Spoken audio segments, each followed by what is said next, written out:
Dad was a ghost my whole life, then he returned to steal everything after Mom died. But his darkest secret was yet to be uncovered. This incident has been sitting heavy on my mind for a long time now, and I figure sharing it with you all might help me make sense of things. So, here's the deal. Growing up, my family wasn't exactly big. It was just Mom, Aunt Marie, and Grandpa. You might be wondering, what about my dad? Well, he was more like a legend than an actual presence, talked about occasionally but hardly ever seen. Honestly, not having a dad around didn't bother me much when I was a kid. In my 17 years of life, I can count on one hand how many times I saw him. He was like a ghost, drifting in only for special occasions like Christmas or birthdays. He'd show up with gifts, put on the act of being Dad of the Year for a short while, and then vanish just as quickly. I'd find myself waiting for him, only to be left disappointed time and time again. The strangest part? He and Mom were still married. Don't ask me why, because I have no clue. It was one of those unspoken things in our family, like some weird arrangement no one dared to question. But then, a few years ago, things took a turn. Mom got really sick. She had lupus, an autoimmune disease that gradually made everyday life harder for her. Eventually, she was put on bed rest, which was tough for her because she wasn't the kind of person who could just sit around doing nothing.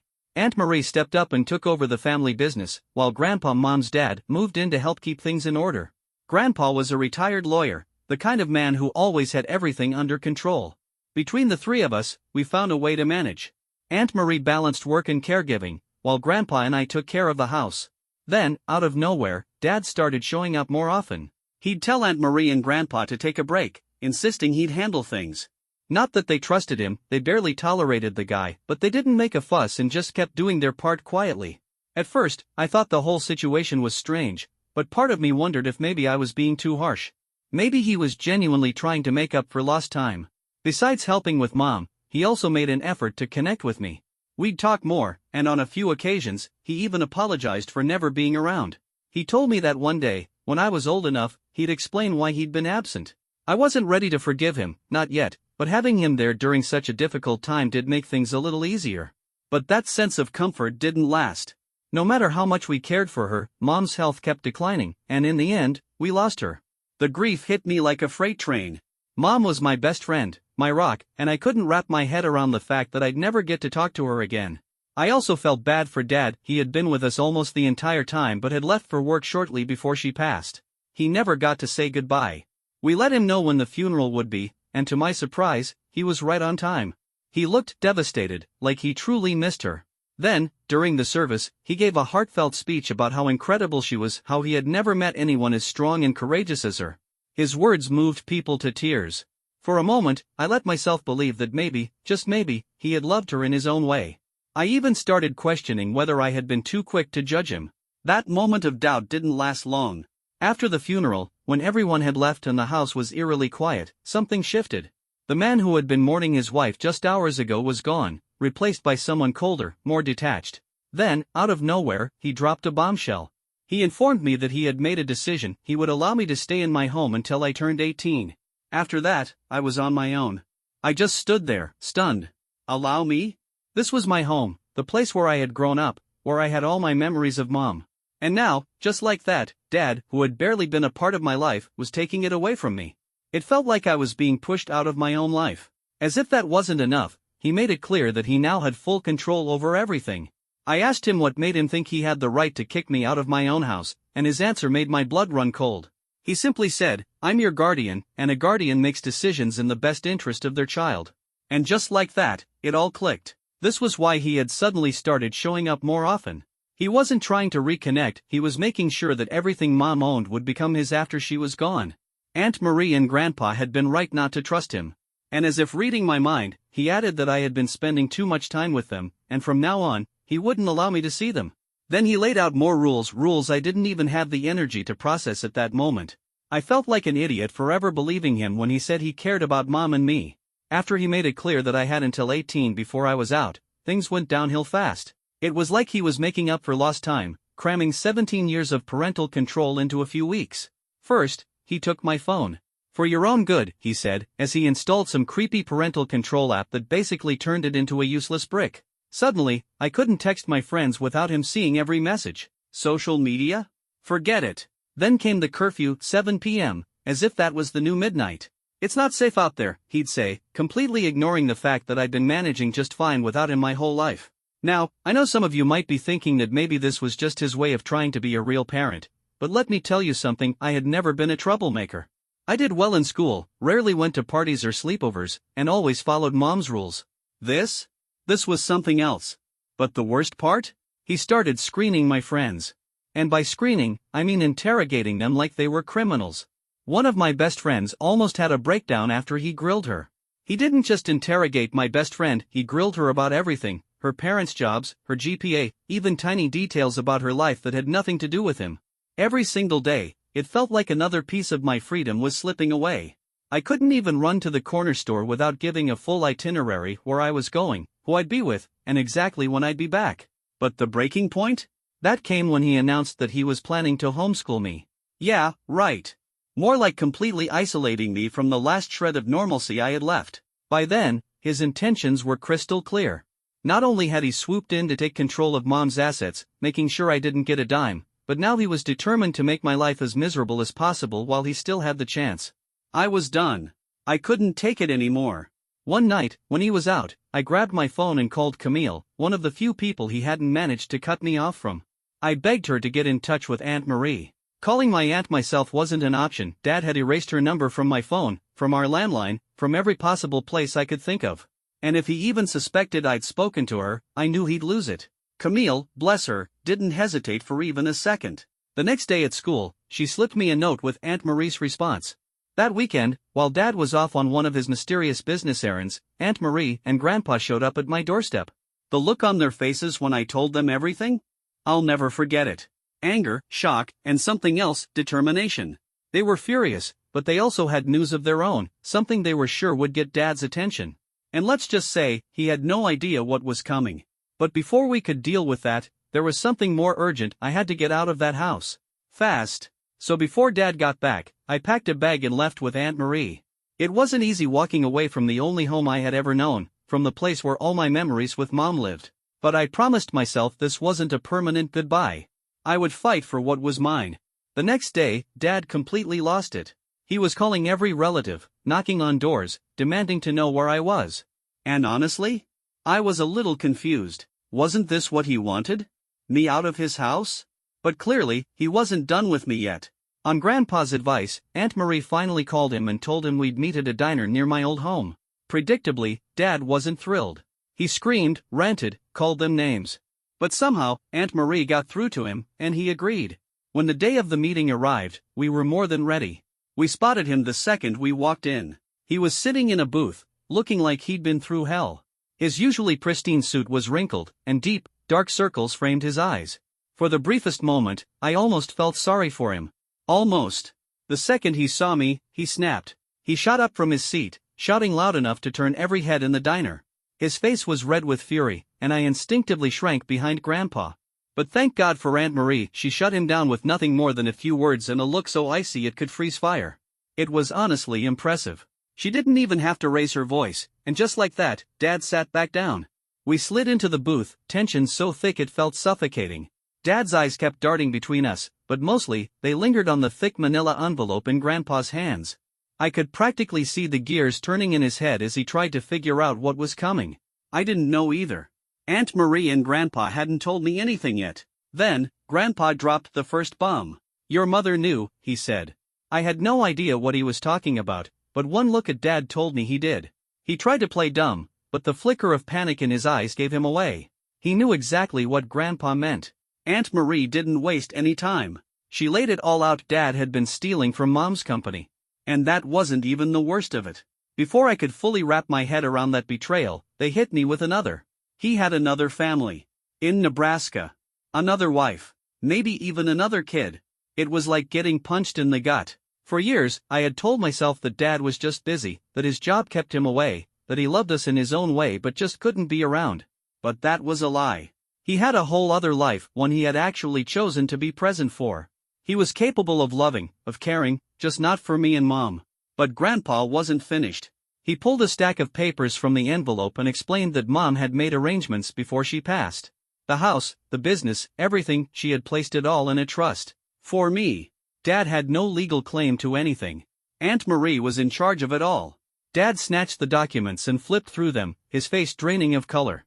His grip tightened, and for a second, I thought he might tear them in half out of sheer frustration. Then, just as expected, he tried to fight back. He declared that the whole thing was illegal, that he'd take it to court, that they had no right to steal what was his. Aunt Marie shut him down real quick. She casually mentioned that if he tried anything, the IRS and his other wife might take a sudden interest in his creative accounting. That shut him up fast. Everything felt so surreal. I had spent my entire childhood making excuses for him, convincing myself that he was just an absent father, not a bad person. But no, the truth was worse than I ever imagined. Grandpa laid out the terms: if Dad walked away and signed the papers renouncing any claim to Mom's estate, they'd keep his secrets.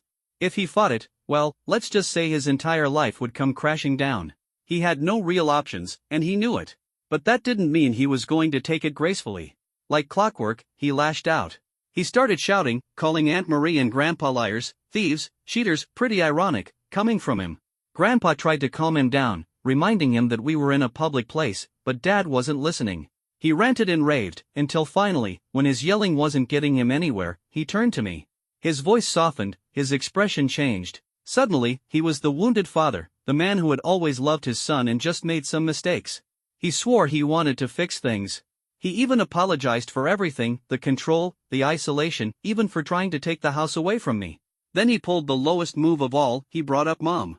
He started talking about how much she would have wanted us to be a family, how she always believed in second chances, how she would have forgiven him. Maybe if he had said all of this months ago, I would have believed him.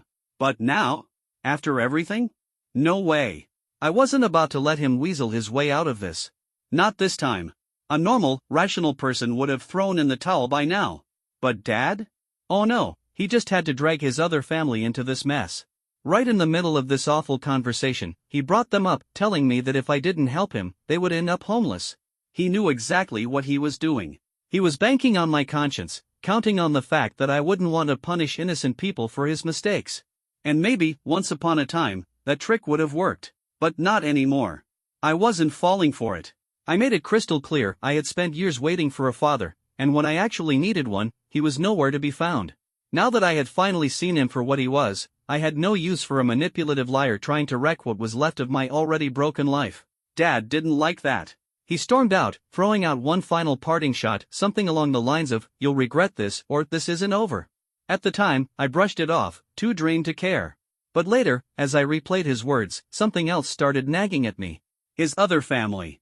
I hadn't really stopped to think about them before.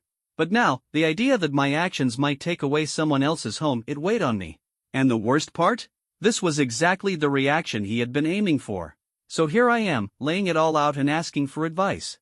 Am I wrong for not letting my dad get away with his lies and manipulations? I know this situation is messy, and there are real people caught in the crossfire, but I can't shake the feeling that holding him accountable is the right thing to do. I'm torn. Do I stand my ground and fight for myself, or do I consider the fallout this might have on people who had nothing to do with his schemes? Update 1. It's been a few weeks since the disaster at the diner, and I thought naively that things would finally settle down. I couldn't have been more wrong. Turns out, Dad wasn't done. And if I thought he'd already hit rock bottom, I had underestimated just how low he was willing to go. It all started with a phone call from my cousin Colby. She was sobbing, barely able to get the words out. "How could you do something so horrible?" she asked. I had no clue what she was talking about. But it didn't take long to figure it out. Dad had been busy. Really busy. Spinning an absolutely insane web of lies so intricate, so outrageous, that even I had trouble believing people were actually buying it. According to his version of events, Aunt Marie and I had spent years poisoning Mom, slowly weakening her immune system and making her lupus worse. And why, you ask? So that I could inherit her wealth sooner. As if that wasn't bad enough, he also claimed we had been switching out her medication with placebos to speed up the process. But wait, it gets even worse. Dad told everyone that he had suspected something was off, which was why he had suddenly started coming around more often. He painted himself as the devoted husband who had been desperately trying to save Mom from her own daughter and sister. And that's not all. He claimed he had evidence, fake pharmacy receipts, shady bank transfers, even a diary where I had supposedly written out our entire murder plot. Of course, none of this evidence actually existed.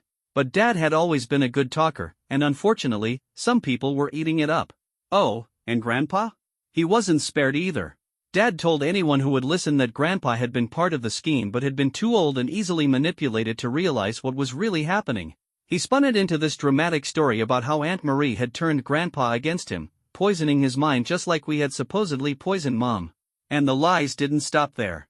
To some people, Dad claimed he had overheard Aunt Marie and me late at night, whispering about how we could alter Mom's will.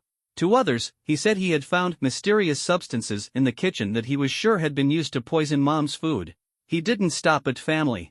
Dad spread these lies throughout the entire community, telling Mom's former co-workers, our neighbors, even my school teachers. It was like he was on a mission, not just to steal my inheritance, but to destroy my entire life. And let me tell you, the impact was immediate. People who had always been kind to me suddenly went cold. At the grocery store, I started getting dirty looks.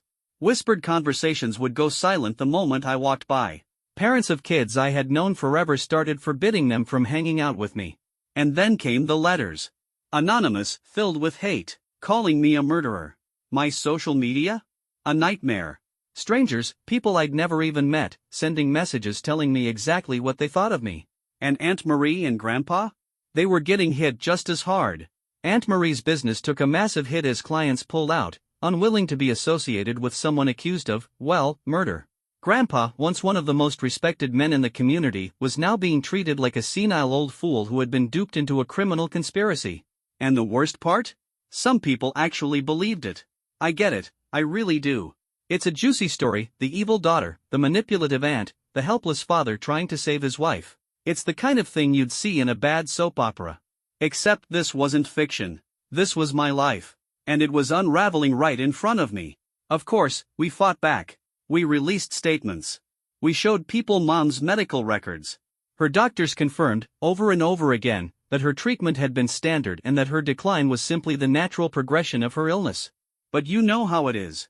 Lies spread faster than the truth. Especially when they're this dramatic. There were moments when I thought I'd break. When I saw Mrs. Johnson, our sweet old neighbor, who had known me since I was a baby, cross the street just to avoid speaking to me. When I overheard the mother of my childhood best friend telling her to stay away from that murderer girl. It felt like my entire world was crumbling. But you know what? As horrible as all of this was, it showed me something important. It showed me who my real friends were. A small, loyal group stuck by me, refusing to believe the lies, no matter how convincing they sounded. They became my rock. They reminded me who I really was. And as much as Dad wanted to break me, I wasn't going to let him win. In a world that seemed determined to turn against me, I held on to the one thing that mattered. I knew who I was. No matter how hard Dad tried to rewrite the narrative, my family and I weren't backing down. We knew the truth. And more importantly, we knew Dad wasn't smart enough to cover every hole in his story. It was only a matter of time before the cracks started to show. Until then, I just wanted to say thank you to all of you who have been listening to me vent, sharing advice, and reminding me that I'm not alone. I'll be back soon with more updates. Update 2. After the storm of lies Dad unleashed, Aunt Marie and I realized it was time to stop playing defense. We needed to take control of the situation, and that meant uncovering the full truth. Which led us to one clear next step: we had to find Dad's other family. Turns out, Aunt Marie has some serious detective skills. We didn't have much to go on, just a city name and a vague memory of Dad mentioning someone named Jocelyn once. But that was all Aunt Marie needed. She started digging, cross-referencing Dad's credit card statements, social media check-ins, and even looking through old mail forwarding requests. Within a week, we had an address. So, when the weekend rolled around, we drove out to a quiet suburban neighborhood, searching for the place where Dad's other life existed. We asked around for a woman named Jocelyn, and before long, we found her.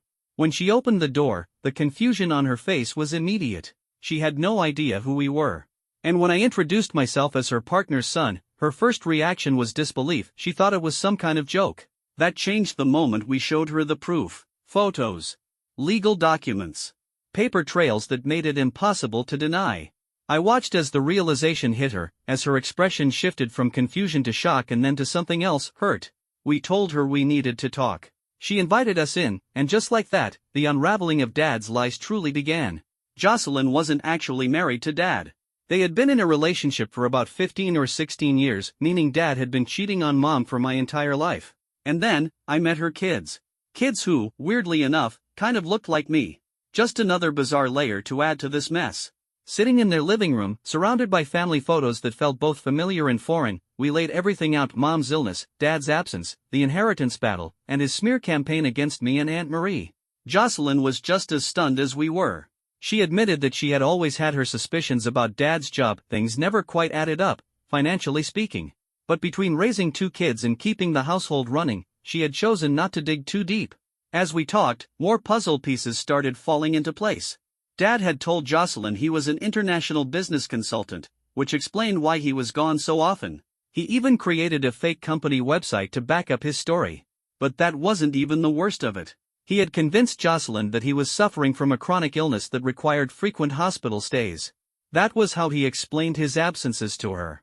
He even went as far as faking medical records and having Jocelyn drop him off at hospitals for treatments that never actually happened. The more we uncovered, the clearer it became. Dad had been running 2 separate lives, expertly weaving lies and using our trust against us. Jocelyn was devastated. But more than that, she was furious. She had sacrificed so much, worked extra jobs to support the family when Dad's consulting work hit rough patches. And all of it had been built on deception. As the hours passed, something unexpected happened. An odd sense of connection formed between us. We were all victims of the same man. We had all been lied to, manipulated, and left to pick up the pieces. And that's when I asked Jocelyn if she would be willing to confront Dad with us. I made it clear she didn't have to do anything she wasn't comfortable with. This was a lot to take in, and I didn't want to pressure her. But she didn't even hesitate. She was in. She told us she would come to the city in 2 days. And with that, Aunt Marie and I headed home, preparing for what would, hopefully, be the final confrontation. Update 3. Hey guys, hope you're all doing well. I finally confronted Dad. And this time, there was no escaping the truth. Before I get into that, I want to address something a lot of people have been asking: could I really trust Jocelyn? What if she was in on Dad's schemes? Fair question. But Aunt Marie and I did our homework. While she dug through legal documents, I went through Jocelyn and her kids' social media. Based on their lifestyle, they weren't exactly living in luxury. If they had been stealing from us, there would have been some signs: fancy vacations, expensive cars, designer clothes. Meanwhile, every time Dad showed up at our place, he was dressed in a brand new tailored suit, flaunting expensive gifts. Jocelyn also seemed real. Mom had Grandpa and Aunt Marie to support her, but even then, life had been hard. I couldn't imagine how much harder it must have been for Jocelyn, raising 2 kids with a man who was barely around. She deserved the truth just as much as I did. When Jocelyn arrived, the 4 of us, me, Grandpa, Aunt Marie, and Jocelyn, headed to the diner. The same place where Dad had made a spectacle of himself the last time. I was honestly surprised they still let him in. He was clearly expecting another argument, but the moment he saw Jocelyn, everything changed. His 2 separate worlds had just collided, and for the first time, he had nowhere to run. For a split second, he looked like he might bolt. But Grandpa, standing firmly by the entrance, made sure that wasn't an option. Dad's glare locked onto me, full of pure rage, like I was the one who had ruined his life. The conversation that followed was one of the hardest, most intense moments of my life. He tried to lie his way out, of course, he did. But faced with both of his families, the entire web of deceit unraveled. Jocelyn, to her credit, was incredibly composed. She laid out every inconsistency, every contradiction, every time she had ignored her instincts because she trusted him. I shared my own experiences: the years of neglect, the betrayals, the sheer abandonment. The tension in the air was suffocating. And then, the facade finally cracked. Dad broke down. He admitted to everything: the double life, the lies, the manipulation. He said he had felt trapped, that one lie had led to another until there was no way out. Not an excuse. Just a glimpse into the mind of a man who had caused so much destruction. Jocelyn pitied him. I didn't. What he had done to me was unforgivable. He had shattered my life at a time when I was already at my lowest. In the end, it was Jocelyn who took charge.